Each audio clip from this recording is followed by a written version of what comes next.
Hello guys, in this video I will show you how to fix Instagram not showing likes. Firstly, when you get up into your Instagram and you tap on one photo that you wanna see the list of likes, just click on it and here you can find out also the views or the likes on that section.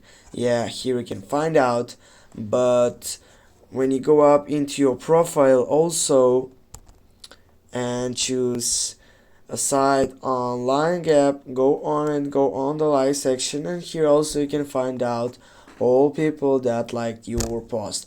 Now what we're gonna do if this it's not showing up, this could be if you are, for example, in your Chrome section or on your browser on your Chrome, and also what you need to do to get off from this section, just go and take an airplane mode, take some refresh, go back on it, and then here you need to wait to get up again into that Wi-Fi and mobile data section, in which, as you can see right now, it has backed.